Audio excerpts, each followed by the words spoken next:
Itu airnya semua dari cek dam. Cek dam. Keliru. Peluang pertanian sekaligus ancaman. Lahan habis. Betul. Pembuangan airnya ditutup oleh bangunan. Yang korban misalnya laki-laki yang datang daster. Kecil di sini ya meluap airnya. Ini sedang tinggi-tingginya curah hujan. hujan. Jadilah banjir seperti kemarin.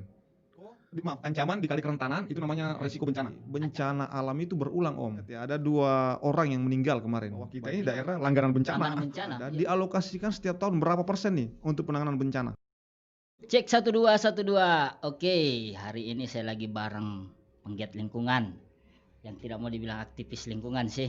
Bro Adam. Siap, selamat malam, Bung. Malam, Bro. Kabar baik? Alhamdulillah sehat. Keluarga? Alhamdulillah sehat-sehat semua, masih terlindungi dari COVID. Alhamdulillah.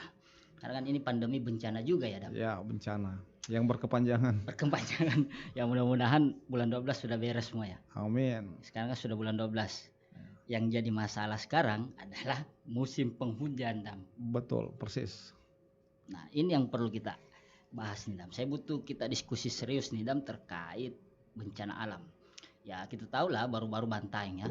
Bantaeng beberapa tahun belakangan ya kenapa harus tiba-tiba dapat bencana sebesar itu, dan saya anggap Balang Institute sekarang masih di Balang kan? Masih di Balang. Oke, masih konsisten di Balang dan masih konsisten bahas lingkungan. Saking konsistennya ya sebentar kita akan bahas, ternyata ada aplikasi nih yang sudah ditawarkan untuk Adam ya. dari teman-teman Balang ya. Dari Balang. Oke, Dam. Ya slide-nya sudah ada nih, sudah siap. Tapi kayaknya lebih enak kalau kita ngerokok nih, Dam. Sudah ada asbaknya, boleh ya? Boleh merokok ya? Boleh lah, tidak ada masalah. Saya tidak berposisi sebagai orang yang menjas, tidak ada hak saya untuk menjas perokok bukan perokok. Ya kesehatan kan urusan belakangan. Ya. Oke, Dam, sambil diskusikan itu, Dam. Tayangkan slide. Sudah siap ya untuk slide-nya? Sudah siap slide-nya ya? Oke, kita tayangkan lah slide-nya. Ini banjir Bantaeng nih, Dam. Baru-baru Bantaeng kita kebanjiran nih, Dam. Kira-kira masalah utamanya sih apa sih, Dam, yang menjadi ya tiba-tiba Bantaeng besar sekali efeknya nih banjir. Apa yang jadi masalah nih, Dam? Oke. Kalau gitu saya akan jelaskan dulu aspek lingkungannya ya. Boleh, silahkan. Sebelumnya saya juga tarik rokok. Oke, boleh. Ini kita lepas masker karena kita sudah tes semua ya, jadi bebas COVID. Sudah aman lah, pokoknya kita sudah tes suhu. Iya, sip. Sudah disemprot pakai hand sanitizer, aman. Oke, Bung, bisa mungkin slide kedua. Mau mulai dari mana, Adam? Silahkan, saya. Ini Bantaeng lewat. Kita semua tahu Bantaeng. Nah, ini Bantaeng, kalau bicara topografinya. Ini topografi Bantaeng ya, Adam? Bantaeng. Titik tertingginya itu 2.859 meter di atas permukaan laut. Berarti Ulu Era atau Tompo Bulu nih, Dam? Dua-duanya. Iya. Berarti ketinggiannya dia hampir sama. Ya, di puncak di gunung ini sama kan, berbatasan tuh Labo dengan Bontolojong. Oh, berbatasan. Labo Bontolojong. Iya. Oh, berarti dia memang posisinya hampir sama. Iya. 2000-an ke atas. 2000-an ke atas. Ini tinggi sekali. Ya, oke. Next, Bung. Nah, jenis tanahnya ini sebenarnya yang di atas itu andosol dan latosol. Ini jenis tanah di Bantaeng. Jenis tanah dan peluang pertanian. Peluang pertanian sekaligus ancaman. Jenis tanah andosol ini dia sebenarnya bagus untuk tumbuhan jangka pendek, sebagaimana dikembangkan di Ulu Ere. Itu potensinya. Ya, bawang, kol dan lain-lain. Tapi sekaligus dia adalah jenis tanah yang mudah tererosi. Itu ancamannya. Untuk penduduk setempat. Ya, termasuk kita di kota nih, kiriman lumpur kayak banjir kemarin. Oh iya, betul sekali. Kemarin kan banyak sekali lumpur. Betul. Jadi jenis tanah ini apabila dia miring, jadi bentang alamnya miring nih, jenis tanamannya atau komoditi jangka pendek seperti yang dikembangkan di Ulu Ere, kalau hujan dia mudah terbawa ke sini. Makanya banjirnya kemarin membawa serta lumpur. Potensi tanah ini apakah cuma di Ulu Ere atau Tompo Bulu juga dapat? Tompo Bulu juga dapat. Berarti kalau kita bicara ancamannya, Kota Bantaeng ini bisa dikekang dari 2 arah dong. Iya. Tapi sepertinya Tompo Bulu airnya tidak lari ke kota. Oh, gitu. Yang lari ke kota ini Ulu Ere dan Desa Kayuloe, masih Kecamatan Bantaeng. Kecamatan Bantaeng ya, betul. Itu memang airnya lari ke kota sini. Kalau yang banjir kemarin lumpurnya dari mana itu, Dam? Nah, ini kan dibagi menjadi daerah aliran sungai. Iya. Bentang alam ini kan dibatasi oleh punggungan bukit. Mm-mm. Nah, di celah 2 punggungan bukit itu namanya das, Oke. daerah aliran sungai. Daerah aliran sungai. Nah, das yang berhulu di kota itu salah satunya namanya Das Tanga. Hulunya itu ada di Bontolojong dan Kailoe. Mm-mm. Artinya dari situlah sepanjang Dan jalur itulah next tanah yang dari sana yang kemarin Iya. sampai ke kota. sampai ke kota. Oh gitu. Kalau lihat topografinya. Topografinya. Oke, boleh next, Bi. Nah, ini kalau kita lihat ini. kecuramannya nih. Nah, datar hanya 48%. Dari berapa luas? 19.000 hektar Bantang ini. Bukan. 390.000 lebih. 390.000 hektar. Ya, oke. Dan itu ada hanya 48% Yang datar. luas lahan di Bantaeng yang datar. Iya. Selebihnya curam. Selebihnya curam. Yang kecuramannya landai itu kecil, hanya 8%. Itu landai. Iya, yang lainnya itu agak curam dan sangat curam. Dan inilah yang berpotensi mengirimkan lumpur kalau tiba-tiba ada bencana. Nah, itulah. Kalau bentang alamnya tidak dijaga, jenis tanaman yang dikembangkan itu adalah tanaman jangka pendek, tidak ada perlakuan lahan, tetap dibiarkan miring, ya artinya dia menjadi potensi banjir dan longsor atau kiriman lumpur. Sebenarnya beberapa tempat di Ulu RS sudah mengembangkan terasering ya. Apa itu terasering? Jadi kalau lahan miring, diberi perlakuan supaya dibuat berundak-undak kayak tangga, gini. Oh iya, oke. Itu. Jadi kalau itu perlakuan lahannya. Kalau mau dia meminimalisir potensi ancaman bencananya, baik banjir maupun longsor. Seharusnya dibuat seperti itu. Tidak harus warganya dilarang menanam komoditi jangka pendek. Iya, misalnya kol. Iya, tapi seharusnya ada perlakuan lahan supaya aman. Artinya di mix mungkin ya? Iya. Tanamannya. Salah satunya di mix dan lahannya dibuat teras itu. Ya. Tapi kan yang jadi masalah, ada beberapa tumbuhan jangka pendek itu yang dia tidak cocok kalau ada tanaman lain di situ, Dam. Ya, betul. Tapi kan kita tidak berbicara kecocokan itu. Kita berbicara ya rawan juga sih kalau ketika ada apa-apa ya kekasihan juga, lahan habis. Betul. Juga banyak orang yang akan merasakan efeknya, dampak buruknya itu. Iya. Dan kita lihat dari segi kecuraman, luas lahan kecuraman sih, ini berapa persen Dam kira-kira kalau kita kira-kirakan ini? Berapa kubik kira-kira yang akan jadi tumpahan ke sini nih kalau posisi alamnya kayak gini nih, Dam? Saya belum sampai ke situ ya, belum sampai mengukur. Belum sampai mengukur kira-kira akan berapa banyak yang ke sini. Tapi potensinya apa? Tapi potensinya besar dan sudah kita buktikan kemarin. Kiriman lumpur banyak sekali. Kiriman lumpur banyak sekali, betul. Iya. Oke, boleh next Om Abi? Iya, apalagi nih? Ini informasi sangat berharga nih, Dam. Ini sebenarnya idealnya satu kabupaten itu 30% diantaranya berupa hutan.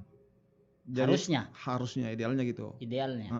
Aturannya juga dalam undang-undang seperti itu. 30% dari luas kabupaten harusnya hutan. Tapi di Bantaeng ini kawasan hutan kita itu hanya sekitar 15% yang hijau ini. Ini hutan lindung.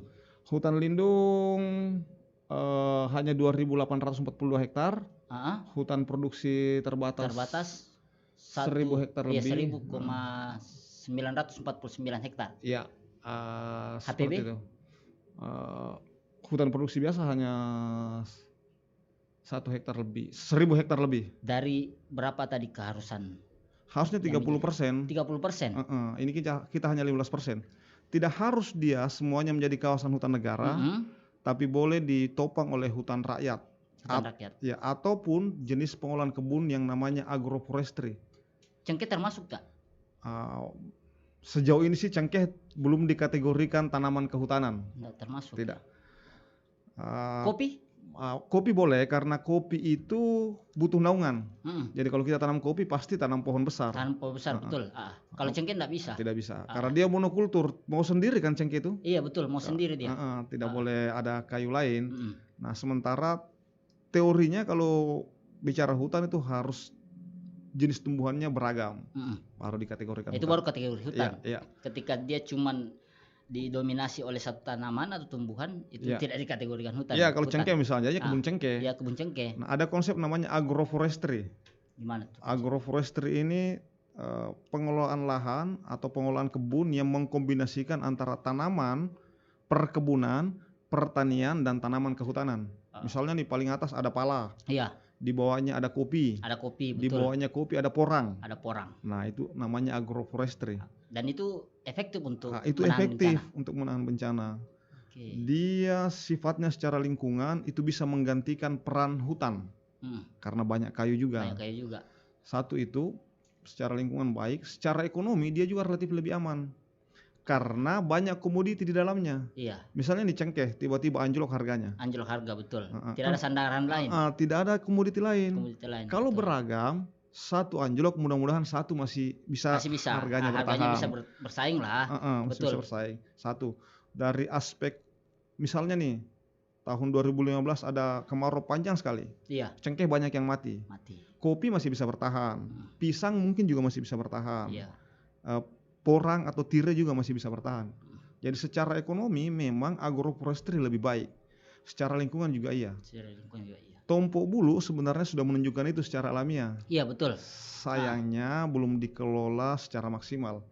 Bagaimana mengatur tanaman tersebut sehingga produktivitasnya bisa maksimal.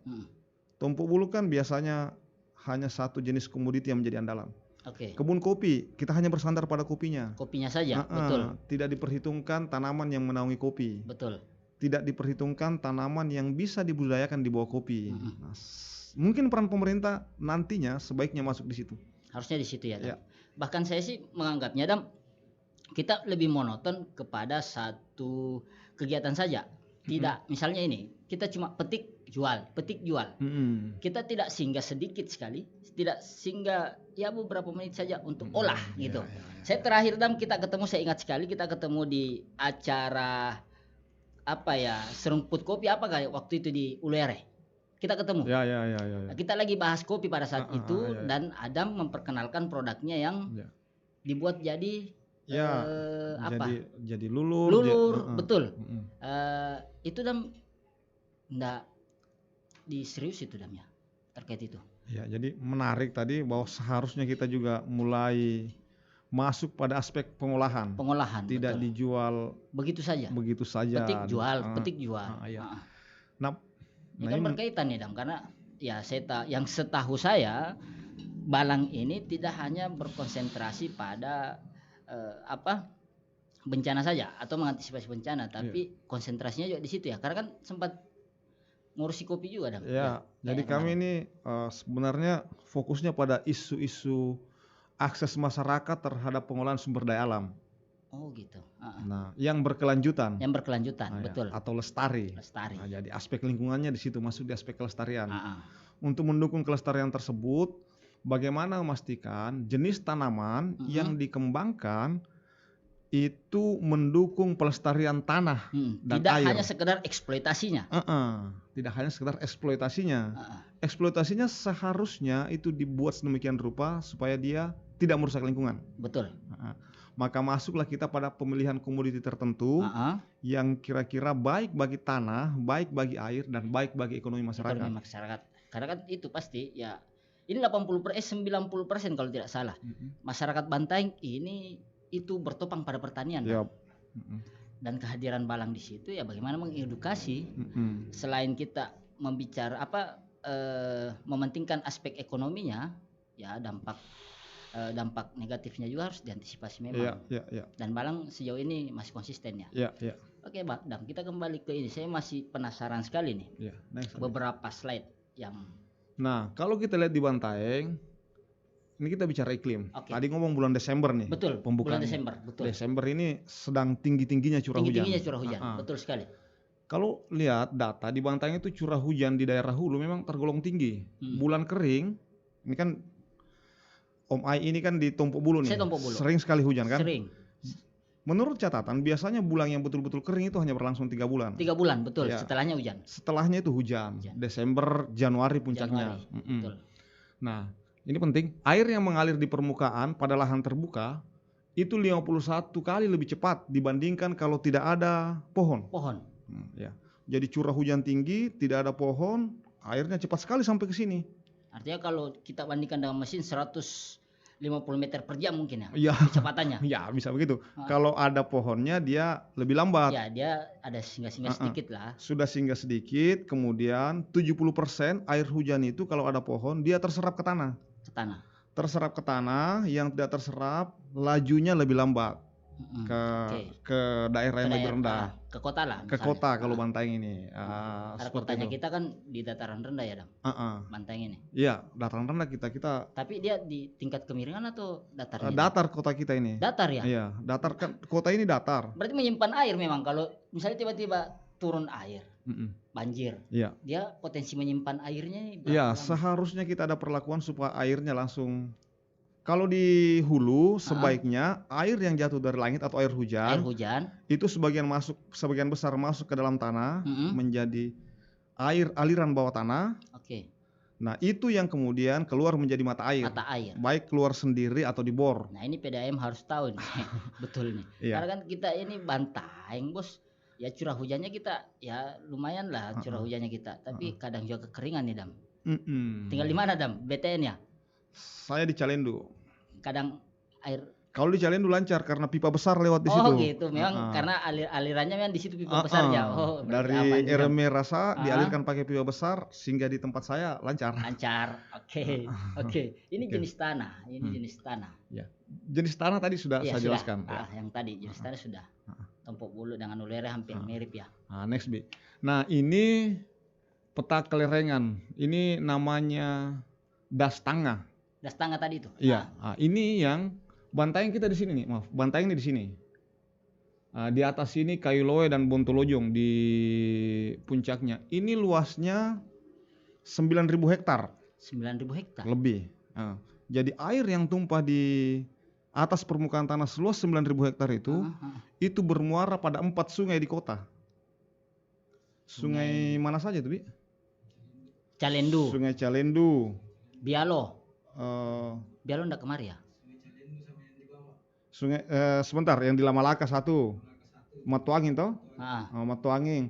Terus yang dekat pengadilan agama itu? Oh iya, betul. Ada sungai situ, betul. 2. Terus dekat patung.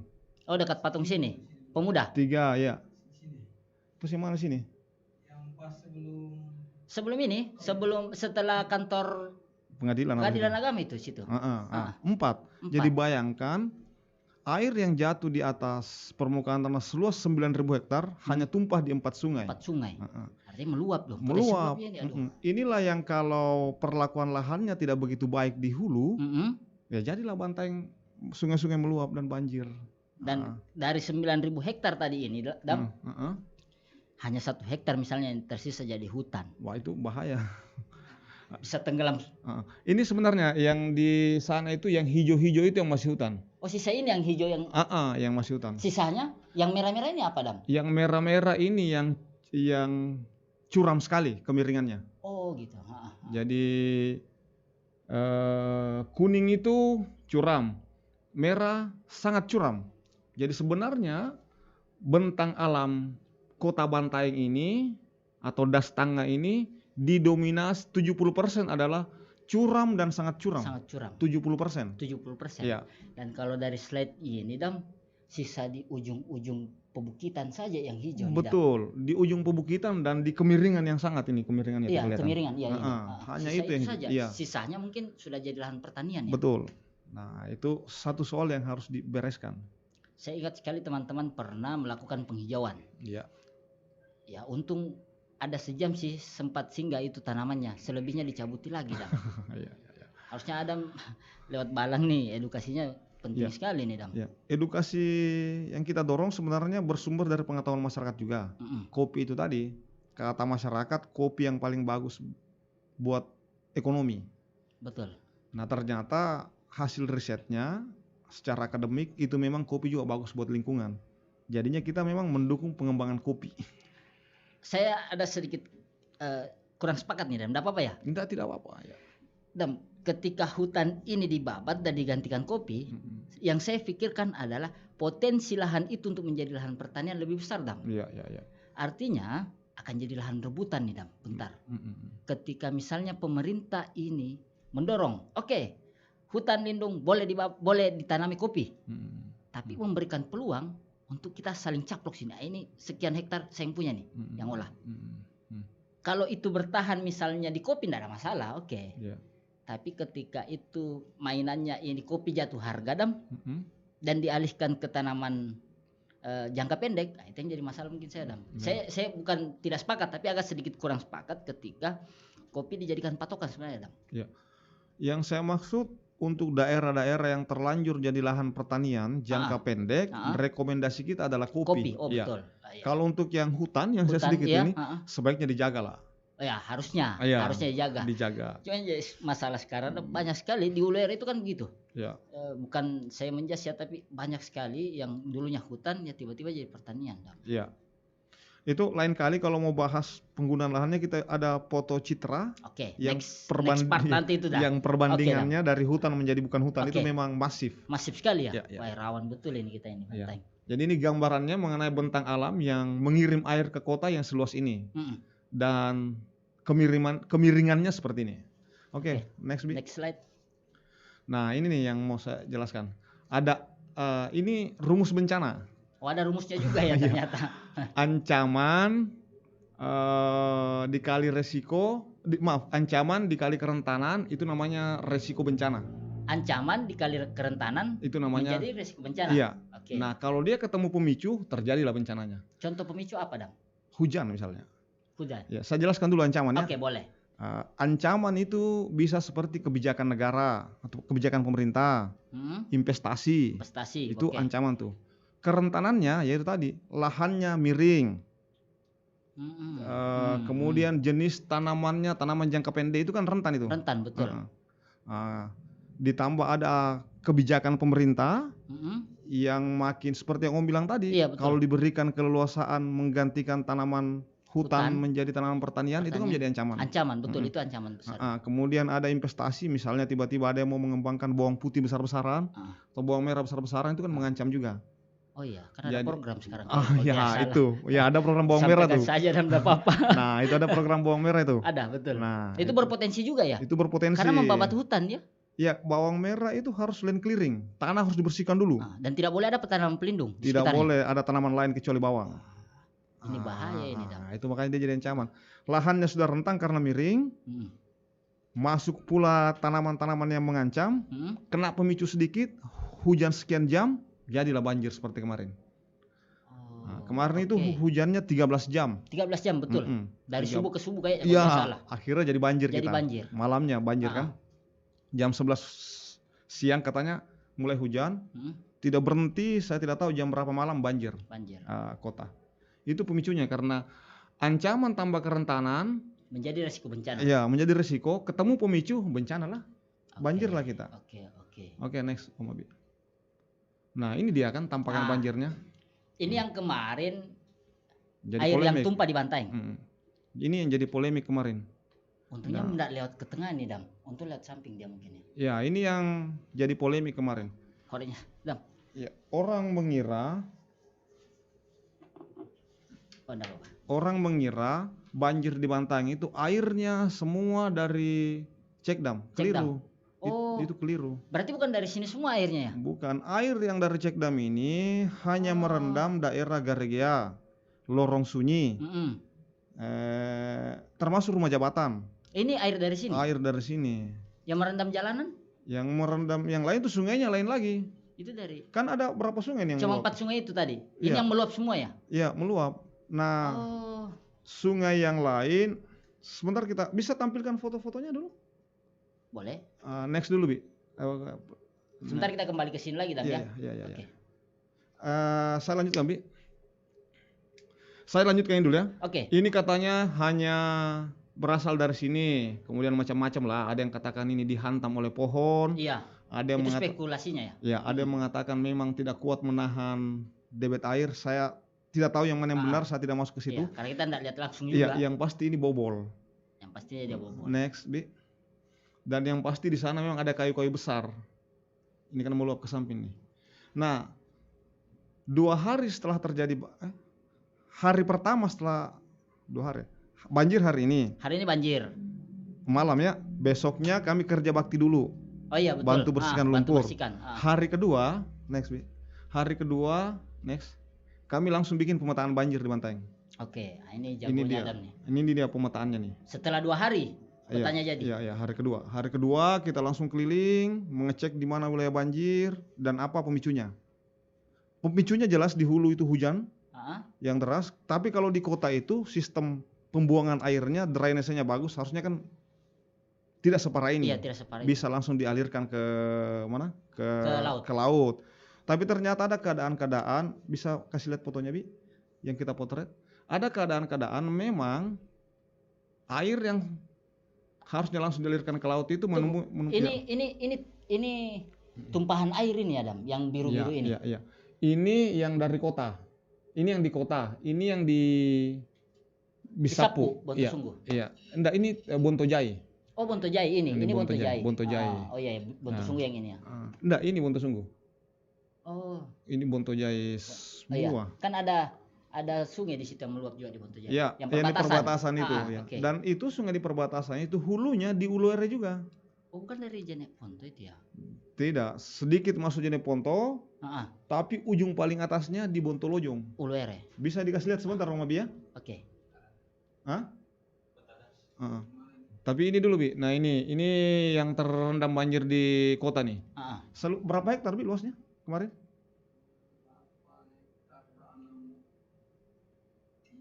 Yang terendam? Lebih 30 hektar yang terendam. Yang terendam? Iya. Kita kasih lihat foto-fotonya Bi. Pada saat teman-teman ambil titik di lapangan apa yang terjadi. Oke. Ya karena kan saya anggap Balang ini yang lebih serius konsentrasi di lingkungan mungkin di Bantaeng. Ya karena memang pekerjaan kita sehari-hari di situ.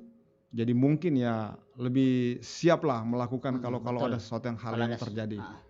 Sebentar kita lihat aplikasinya ya, Adam. Iya, ini misalnya nih, kenapa dia meluap? Karena aliran dari hulu itu tiba-tiba mengecil nih. Ada pintu air. Oke, ada pintu air. Jadi begitu air banyak sekali datang secara bersamaan, ditutup? Tidak tertutup, jadi mengecil di sini, ya meluap airnya. Itu salah satu. Next lagi, Bi. Itu salah satu alasan kenapa air meluap. Iya, ini juga titiknya nih. Ini air kan tiba-tiba berbelok nih sungainya. Dia kan alirannya kencang, banyak. Tikungan ya dia langsung meluap saja. Sebenarnya sampai di sini airnya. Dia hantam lurus tahu nih. Hantam lurus karena ada tikungan, air tidak mau tahu, dia lurus. Ini Bontorita atau Bontorita kalau tidak salah ini Bontorita. Di Garegea. Garegea. Oke, next lagi, Bi. Nah, ini juga nih, terjadi penumpukan sampah di situ, kayu. Ya meluap lagi airnya. Ini kebiasaan buruk nih. Next. Buang sampah di mana saja ini. Ini lihat kelihatan nih kayunya terbawa semua ini menumpuk. Next lagi, ada satu yang menarik sama perlihatkan nih, tikungan airnya hantam lurus lagi. Next lagi, ini tumpukan kayu nih. Ini yang penting diperhatikan juga. Kalau ada sungai, aturannya itu kalau sungai kecil, 50 meter di bantaran sungai itu seharusnya itu tanaman pohon. Berjejer, jangan tanaman jangka pendek. Kalau dari hasil penelitiannya teman-teman di Balang nih, cuma berapa persen yang mengikuti aturan itu di Bantaeng?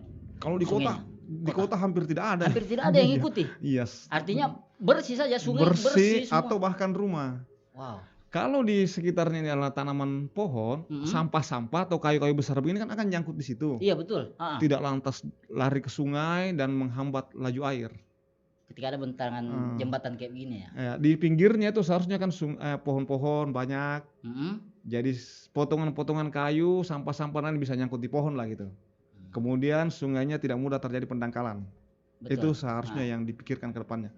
Menormalkan kembali bantaran sungai. Di Jakarta, normalisasi. Ya, di Jakarta jadi isu tuh. Iya betul. Normalisasi atau naturalisasi. Ya itu isunya. Next Bi.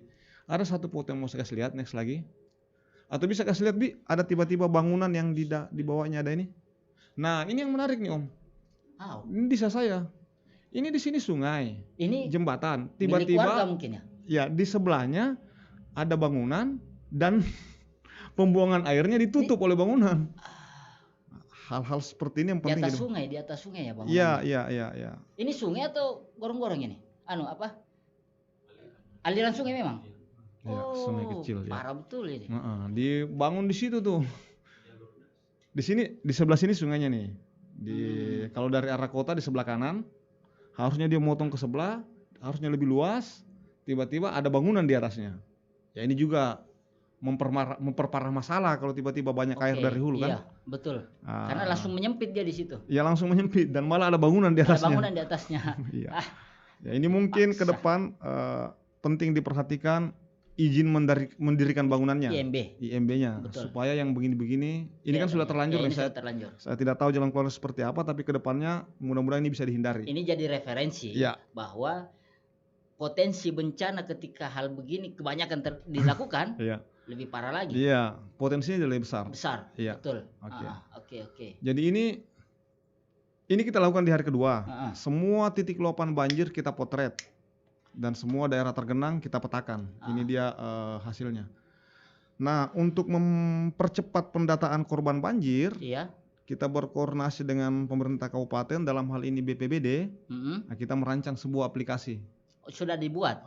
Ini Ini aplikasinya. tahun 2020 dibuatnya tuh? Iya, tahun 2020. 2020. Iya. Oke. Jadi ini aplikasinya secara sederhana dia memotret dua jenis data. Data spasial atau titik koordinatnya di mana. Yang kedua data demografi, data penduduk yang terdampak. Iya. Artinya kalau aplikasi ini mempermudah kita mengidentifikasi rumah-rumah yang rawan kena bencana itu. Iya. Dia mempercepat teman-teman bekerja di lapangan karena pakai aplikasi. Tinggal dipoto rumah yang terdampak banjir, kemudian kuesioner elektroniknya diisi, masuk sudah. Ini yang isi teman-teman di Balang atau semua orang bisa mengakses? Waktu itu karena kita butuh pelatihan, kita butuh menguatkan kapasitasnya. Relawannya ada 30 orang. Oh, ini relawan Balang? Dari Balang 15 orang, dari BPBD 15 orang. Oh, ini sudah disupport relawan sama BPBD. Ya, ini disupport penuh oleh Pemkab. Kami menyiapkan sistemnya, juga aplikasinya, dan memastikan ini bisa berjalan. Artinya keseriusan Pemda di sini kelihatan bahwa untuk mengantisipasi bencana yang kemarin tidak terulang lagi. Belum ke situ.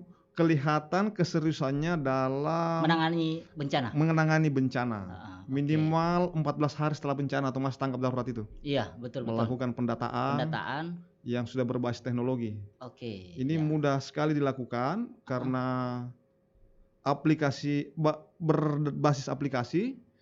Jadi kita nginput, begitu dia real time ini, begitu relawannya menginput di lapangan, dia langsung masuk sistem, langsung kelihatan. Jadi kita tidak perlu nunggu waktu input manual, tunggu servernya beroperasi. Lalu ini langsung saja begitu data masuk, langsung terregistrasi dan langsung teranalisis, keluar hasil analisisnya. Dan ketika saya akses misalnya langsung kelihatan. Iya. Ini bisa saya tunjukkan dulu kuesioner elektroniknya, Bi. Ini kuesioner elektroniknya tinggal diisi nama dan seterusnya. Nanti jenis datanya menjadi 2, satu data spasial. Data penduduknya ada? Iya ada. Ini dan ada foto rumahnya. Foto rumahnya juga yang terdapat banjir. Coba lihat, Bi. Keren juga nih, Dam. Nah, ini data spasialnya, sisa diklik. Ini nih misalnya. Diklik. Langsung kelihatan ini di Bisapu, ini rumahnya yang terdampak banjir.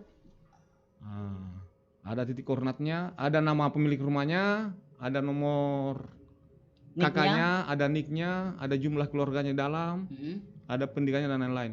Klik lagi, Bi. Atau bisa langsung kalau mau dikunjungi rumahnya, tinggal diklik ini, dia terkoneksi ke Google Maps. Dia langsung tunjukkan kemana arahnya. Artinya tidak pusing lagi nih yang siapa-siapa rumah yang terdampak. Ya, bisa langsung tervalidasi. Iya, tervalidasi datanya, betul. Nah, kemudian data yang lainnya, data demografi, bisa tunjukkan grafiknya. Ini dia, misalnya jumlah berdasarkan kecamatan. Kemarin kita potret 2 kecamatan, Kecamatan Bantaeng dan Kecamatan Bisapu. Di Bantaeng yang terdampak ada berapa ribu nih? 2000-an. 2000-an lebih 2000 lebih. jiwa. Iya. Di Kecamatan Bisapu Ada 6.000 lebih, hampir 8.000. ya, jadi totalnya sebenarnya ada 10.000 jiwa yang terdampak. Ya. Banyak. Nah, ini berdasarkan jenis kelamin, berapa laki-laki, berapa perempuan. Oh, sudah ada pembagian jenis kelaminnya juga. Ini berdasarkan pekerjaan. Nah, seperti itu. Nah, ini berdasarkan kondisi rumah, berdasarkan pendidikan. Kenapa kita butuh data detail seperti itu kan untuk penanganan tanggap darurat. Berapa banyak laki-laki, berapa banyak perempuan agar kita bisa siapkan pakaian. Betul, iya. Kemudian berapa banyak yang masih sekolah SD, SMP agar bisa disiapkan seragamnya, disupport buku-bukunya, kayak gitu-gitu. Bukunya betul. Makanya Artinya bantuan yang akan turun ini tidak semrawut nih. Yang korban misalnya laki-laki yang datang daster, gitu. Yang korban misalnya guru ternyata yang datang tas-tas pelajar. Iya kan? Jadi datanya detail. Memang detail, harus detail. Iya. Berapa orang, usianya berapa, jenis kelaminnya, pendidikannya, pekerjaannya. Jadi pemerintah bisa lebih mudah dalam merencanakan dan menyalurkan bantuannya. Ini setiap hari bisa diupdate nggak datanya ini, Dam? Bisa sih kalau terjadi iya. Oh, maksud saya ini jadi peluang untuk di pemerintahan ya. Misalnya kita ya program sekarang kan satu sentral data sekarang misalnya. Misalnya dinas sosial mau pakai ini bisa kayaknya. Ya, bisa. Tapi ini yang dipotret kemarin hanya 2000 berapa rumah? 2000 lebih rumah. 2000 lebih rumah yang dihuni oleh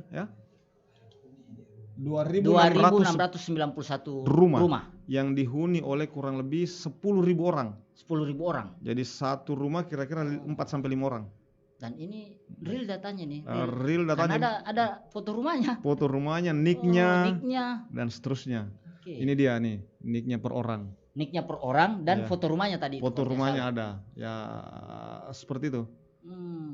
Jadi maksud saya dalam rangka kesiapsiagaan, kalau tidak kita minta-minta terjadi lagi bencana, kita bisa dengan cepat melakukan asesmen korbannya. Artinya Balang tidak akan kelabakan lagi ketika memang ya Pemkab karena ini dibiayai oleh Pemkab. Oh, Pemkab.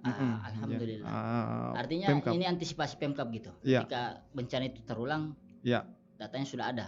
Ya, kita sudah punya untuk mengasesmen kembali. Ya, betul. Kalau data korban lama ada.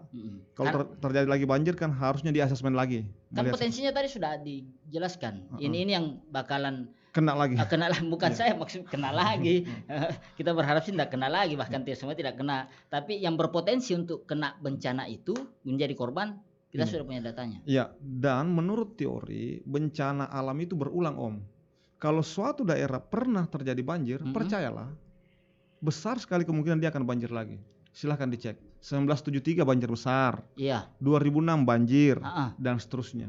Ke depan potensinya tetap besar. Dan itu yang harus diantisipasi. Itu yang harus diantisipasi. Antisipasinya perbaikan bentang alam dan penataan pemukiman. Termasuk tadi bangunan di atas. Bangunan di pinggir sungai dinormalkan. Yang gitu-gitu. Dan kesiapsiagaan warganya. Kesiapsiagaan dalam misalnya di hulu itu kita ada sistem peringatan dini. Ketika terjadi hujan dengan volume sekian, berlangsung selama sekian jam, ada alarm misalnya. Harusnya mengantisipasi dulu nih. Lalu dikirim ke kota informasinya. Di kota siapkan hulu lagi hujan besar nih, hati-hati di bawah. Dan juga harusnya yang pernah terdampak banjir harus siap-siaga nih. Kita pernah kena di sini nih. Apakah barangnya dirapi-rapikan, dipindahkan duluan gimana? Dan itu yang harus dilakukan. Itu yang harus dilakukan apabila kan ada siklusnya banjir itu. Betul. Bulan-bulan musim hujan. Sekarang musimnya nih. Next, Om.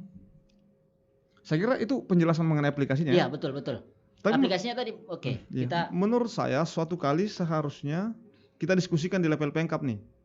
Bagaimana? Ini sudah dilakukan apa belum diskusi? Belum. Kan difasilitasi sama Pemkab tadi. Difasilitasi sama Pemkab, dilakukan diskusi pembekalan, tapi setelah melakukan pendataan belum pernah lagi dilakukan. Tidak pernah ketemu lagi dengan orang. Tidak pernah. Kita hanya ngasih Pemkab hanya ngambil datanya. Saya sudah paham ya aplikasi untuk Paham mereka ya, karena ada 15 orang yang Oke, dilatih. oke. Paham, saya kira mereka sangat paham. Tapi harusnya didiskusikan terus nih karena kan Balang ya konsentrasinya memang di situ. Iya, iya, iya. Ya, kita berharap suatu kali bisa diskusikan dengan baik dengan Pemkab karena ini lagi musim hujan nih. Iya, betul. Oke, Om. Ah, Next. Nah, ini yang paling penting nih tadi. apa ini? Ini siklus penanganan bencana. Kalau terjadi bencana, nih kan tadi kita sudah bencana. bicara daerah rentan. Betul, daerah ada, rentan. Ada pemicu terjadi bencana. Terjadi bencana. Nah, ada masa tanggap darurat yang paling pertama dilakukan. Itu 14 hari. 14 hari. Masa tanggap darurat itu memastikan semua korban bisa dievakuasi ke tempat yang layak, dipastikan tersedia pakaian, makanan, hal-hal yang fundamental lah untuk memastikan keselamatannya. Oke. Itu biasanya 14 hari dilakukan. Bantaeng kemarin cukup bagus lah di 14 hari itu. Ya, kita diakui lah penanganannya. Iya. Pada saat bencana dan pasca bencana. Iya, 14 hari itu. Cepat. Cepat. Nah, setelah itu kita sebenarnya masuk di masa pemulihan. Pemulihan, betul. Pemulihan itu biasanya dua hal, rekonstruksi dan rehabilitasi. Rekonstruksi dan rehabilitasi. Iya, jadi fasilitas umum yang rusak itu diperbaiki semua, jembatan mungkin, Iya, ada betul. jalan yang rusak, pemukiman-pemukiman yang Itu rumahnya rehabilitasi. direhabilitasi semua. Termasuk sebenarnya untuk memulihkan bentang alam yang rentan terhadap banjir, sebaiknya dipulihkan juga sifatnya. Dipulihkan kembali. Kan bentang alam ini kan ada yang bersifat sebagai daerah tangkapan air, seperti di hulu, di hilir itu ada yang bersifat untuk membuang air ke laut. Itu sebaiknya semuanya dipulihkan fungsi-fungsinya. Daerah tangkapan air di hulu dipulihkan dengan cara dihutangkan kembali. Di hilir, sungai-sungai tadi dinormalkan. Betul. Nah, itu masuk dalam aspek pemulihan itu. Nah, setelah aspek pemulihan beres, kita masuk di masa pencegahan dan mitigasi. Ya. Bagaimana merawat itu semua? Bagaimana memahamkan masyarakat mengenai karakteristik bencana? Mengedukasi. Jadi tidak boleh berhenti nih. Kalau kita pernah terjadi bencana, harus antisipasi terus ini. Karena akan berulang siklusnya. Iya. Sama nih di Tompo Bulu kan, di daerah Labo, Bonto Tapalang kan selalu ada musim-musim Desember dan Januari selalu ada angin kencang. Ya. Itu kan berulang terus toh? Berulang, betul. Nah, seharusnya kita juga ada siklus penanganan itu. Saya sudah ganti atap juga soalnya sih. Iya. Itu salah satu penanganannya. Nah, setelah pencegahan dan mitigasi, seharusnya sekarang kita ada di fase kesiapsiagaan. Termasuk ada peringatan dini di hulu. Iya. Di hilir sudah disiapkan jalur evakuasi. Kalau terjadi apa-apa, di mana orang akan berkumpul, siapa yang akan mengevakuasinya, dievakuasi kemana. Kita sudah punya base data yang Om tadi bilang. Iya. Kira-kira kalau banjir lagi, korbannya akan seperti ini, dipastikan sejak awal titik-titik dapur umumnya di mana. Itu semua disiapkan harusnya sistemnya. Ini planning in the sky ini. Kita sudah memikirkan hal-hal yang akan terjadi. Ya. Dampaknya seperti apa, korbannya berapa orang kira-kira. Dan kita sudah siapkan datanya ya. Sudah. Dan kan ada dinas khusus yang menangani itu. BPBD. Lingkungan hidup yang bertanggung jawab untuk menetralisir kembali nih hutan-hutan nih. Iya. Ada PU memperbaiki jalur irigasi. Dan pemerintah sangat perfect lah dari segi struktur struktur pemerintahan. Itu sudah ada semua bagian-bagiannya. Iya. Saya berharap diskusi kita ini bisa sampai suaranya ke pengambil kebijakan. Ya, saya berharap juga semua orang nonton. Iya. Seperti itu sehingga siklus penanganan bencana ini bisa kita jalankan. Iya kan. Diskusi ini ya oke lah ngisi saya ini karena earphone-nya ada di telinga saya, tapi kita berharap diskusi ini berdampak positif dan menjadi referensi ke pemerintah bahwa pemerintah tidak sendiri gitu. Ya. Kita ada juga memikirkan semua itu. Ya. Meskipun ini menjadi tanggung jawab pemerintah, tapi harus kesadaran warganya juga yang menjadi penopang keberlangsungan kebijakannya pemerintah. Ya. Karena yang diurus kita masyarakatnya. Ya gitu ya Dam. Mudah-mudahan sampai sih Dam. Iya. Jadi kan mengenai peningkatan kesadaran. Kan tanggung jawab pemerintah juga itu. Untuk membangun kesadaran masyarakatnya. Tapi kalau dicek, kita memang nyaris tidak punya sumber informasi mengenai karakteristik bentang alam kita, tidak pernah diajarkan tuh di sekolah-sekolah. Saya tidak terlalu meluas ke sekolah-sekolah sih, Dam. Uh-uh. Bahkan yang tadi Uh-uh. ini saya tidak dapat pengetahuannya dari pemerintah. Ya, itu yang maksud saya. Ini yang menyadarkan saya bahwa di potensi Tompok Bulu akan berulang potensi itu. Ini dari teman-teman Balang loh. Jadi harusnya ya. Jadi tidak melulu infrastruktur, tapi juga seperti yang Om bilang tadi, kesadaran masyarakatnya ini harus dibangun. Penting. Ya. Yang penting. Bahwa kita ini daerah langganan bencana. Langganan bencana, iya betul. Tidak hanya sekedar jangan buang sampah sembarangan nih. Ya. Tapi membangun infrastruktur pun yang masyarakat milik sendiri jangan sembarangan. Ya kayak tadi betul. bangunannya di atas bantaran sungai misalnya. Iya. Seperti itu. Jadi harapannya dinas yang terkait, mungkin ada dinas lingkungan hidup dan badan penanggulangan bencana daerah, itu juga punya program yang berkaitan dengan pembangunan kesadaran masyarakat. Iya betul. Sosialisasi. Ini malah Om Ai yang melakukannya. Ini kan sebenarnya bagian dari pembangunan kesadaran ini. Ini sebenarnya kebutuhan konsumsi pribadi nih, dan tapi mudah-mudahan berdampak positif juga untuk semua, ya baik itu Pemda, terkhusus untuk Pemda, ya masyarakat juga yang nonton ini, ya yang saksikan kita berdiskusi ini juga ikut sadar. Iya. Karena kita diskusi di sini nih, Dam. Ya ini diskusi santai saja, Dam sih. Ya kita tidak mau bahas misalnya planningnya ada besok lusa mau jadi presiden nggak, Dam. Terlalu jauh juga kalau kita mau diskusi. Ya saya khususkan aja dulu diskusinya ke lingkungan. Karena memang ya bahaya sekali ini, Dam. Ini tidak ngefek hanya ke Kabupaten Bantaeng. Kita baru-baru ini menyaksikan beberapa bencana yang kita saksikan nih, Dam. Terakhir yang longsor memotong rumah itu yang jalanan ke Toraja. Ya. Terus Luwu yang dihantam oleh banjir. Tapi bukan cuma banjir, ditutupi tanah malah. Iya. Kan rawan juga ya. Dan ini yang menjadi konsentrasi kita bahwa selain pemerintah bertanggung jawab, masyarakat juga harus sadar dong. Iya. Bikin perkebunan ya jangan sekedar perkebunan lah, harus memikirkan juga dampak negatifnya. Iya. Dampak bencananya ketika apa-apa itu terjadi. Iya. Dan itu ya harus sering-sering dilakukan nih, Dam. Iya. Teman-teman sejauh ini di Balang, ya saya berharap Balang konsentrasi terus sih, tapi Adam lah yang paling tahu gimana Balang sekarang. Sekarang sudah masih rajin. Ya, sekarang kita juga selain tadi yang di awal kita bicarakan mengenai bagaimana mendorong masyarakat mengembangkan komoditi yang baik bagi lingkungan, juga yang paling penting Om, aspek perencanaan.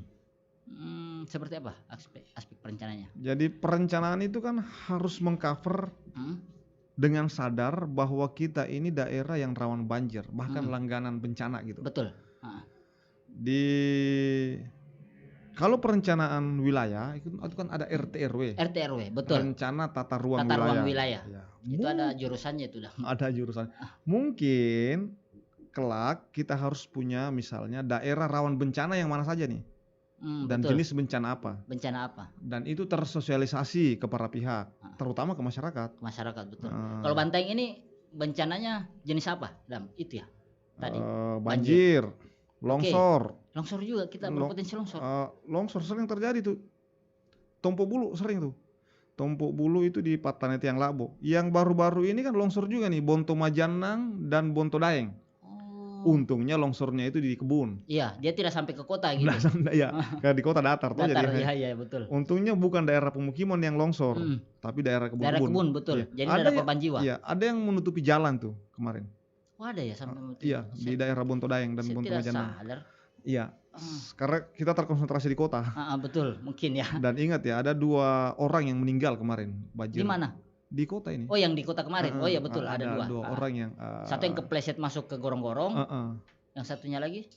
Saya lupa, kesetrum atau apa ya? Oh iya, betul. Ya, tahu. Itu 2 korban. 2 korban. Tadi jenis bencana tadi. Perencanaan. Bencana. Okay. Jadi ada bencana banjir yang terjadi setiap tahun. Boleh cek di tengah-tengah itu sering sekali terjadi banjir, meskipun tidak besar tapi selalu terendam. Air pasang mungkin ya. Iya.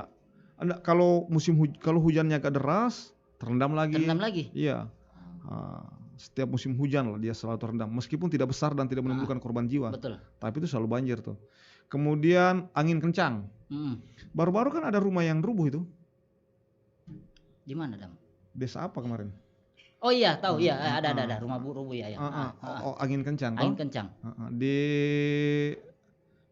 Berarti ada 3, untuk sementara 3 ya. Banjir, longsor, angin kencang. Iya, 3 itulah di Gempa enggak? Gempa tidak kita. Kita tidak ada was-was patahan di sini. Tidak ada patahan di sini. Tidak ada ya. Jadi tidak ada. Jadi 3 itu yang berpotensi di Bantaeng. Iya, langganan bahkan, bukan hanya berpotensi langganan. Setiap tahun ada. Iya. Betul. Banjir kan ya tangga-tangga tadi ya yang disampaikan. Itu langganan.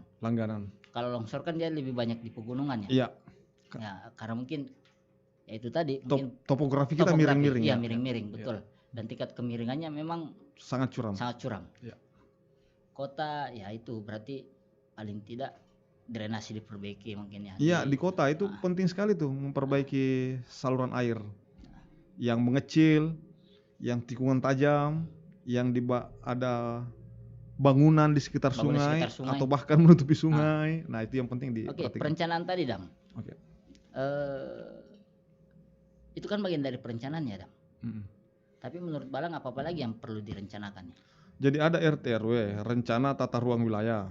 Di dalamnya diatur di mana kawasan pengembangan pertanian, perkebunan, wisata dan lain-lain.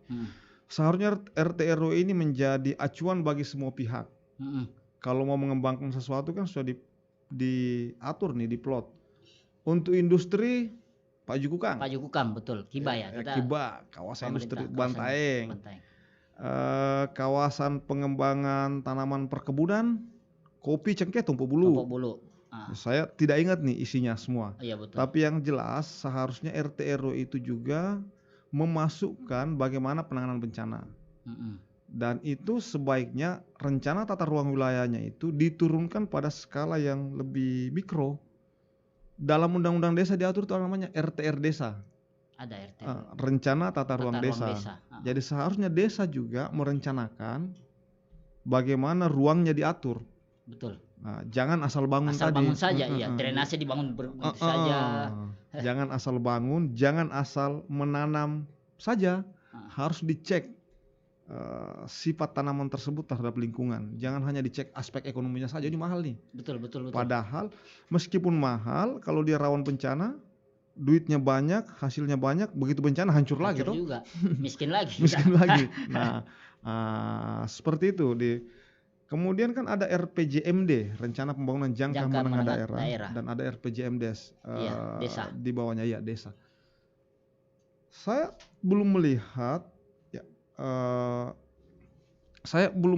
apakah di dalamnya juga termuat perencanaan yang membangun kesadaran masyarakat mengenai bencana di Bantaeng. Kalau pendidikan itu ada alokasi anggaran 20%. Iya, 20% untuk pendidikan. Mengingat kita daerah bencana, seharusnya juga ada dialokasikan setiap tahun berapa persen nih untuk penanganan bencana. Itu penting kayaknya. Iya. Karena kita tahu langganan. Iya. Harusnya dialokasikan berapa persen gitu ya. Kalau tidak terjadi bencana, ya seharusnya juga ada untuk penyadaran, pembangunan kesadaran warganya mengenai bencana. Catatan saya bukan hanya warga, juga para pengambil kebijakannya agar paham bahwa kita daerah bencana. Iya, artinya ya bukan hak kita untuk mengintervensi sih, Nab. Kita ini diskusi ini kita berharap hal-hal yang mungkin tidak terfikirkan oleh pemerintah, ya kita punya sumbangsi di situ. Kita berharap ya kita juga mau memikirkan itu gitu. Kehadiran Balang satu sisi ya independen, tapi kita juga punya tanggung jawab untuk sama-sama menjaga, sama-sama mengantisipasi ya, karena kita tinggal di Bantaeng nih, Dam. Potensinya juga pasti berdampak ke kita juga ya. Baik itu dampaknya ekonomi kah ataukah keluarga kita juga kena. Iya, betul, persis. Ya rajin-rajin kesini, Dam, nanti. Siap. Saya berharap Adam jangan bosan-bosan diskusi sama saya nih. Kalau bosan sama saya nanti saya dorong teman-teman untuk diskusi sama Adam nih. Ya. Oke, Dam, thank you, Dam, sudah kasih saya pencerahan tentang bencana. Saya berharapnya itu tadi satu, rajin-rajin kemari, rajin-rajin ingatkan kita gitu. Yang kedua, saya berharap banyak orang yang mendengar ini. Bukan hanya pemerintah, tapi masyarakat juga tahu apa yang kita diskusikan sekarang, bahwa begitu penting ini untuk kita bicarakan dan untuk kita aplikasikan. Ya. Karena itu tadi rumusnya ya ada di Bantaeng ternyata. Ya. Apa tadi bencana ini karena perkalian dari kerentanan dan ancaman. Ya. Dan itu besar potensinya di Bantaeng. Iya. Dan kita sudah jadi langganan. Iya. Nah, itu dua saya berharap kita rajin-rajin sharing di sini, Dam. Oke, thank you, Dam, sudah datang ke Pasere, Dam, untuk diskusi ini. Thank you, makasih untuk hari ini. Semoga ini bisa terus berlanjut, diskusi-diskusinya dengan narasumber yang lain dan topik-topik yang lebih luas, karena menjadi pencerahan buat kita. Ya, selain misalnya Adam jadi narasumber, sekali-sekali Adam jadi host di sini nih bisa nih. Thank you, Dam, ya. Oke, makasih, Dam. Om. Thank you, Dam.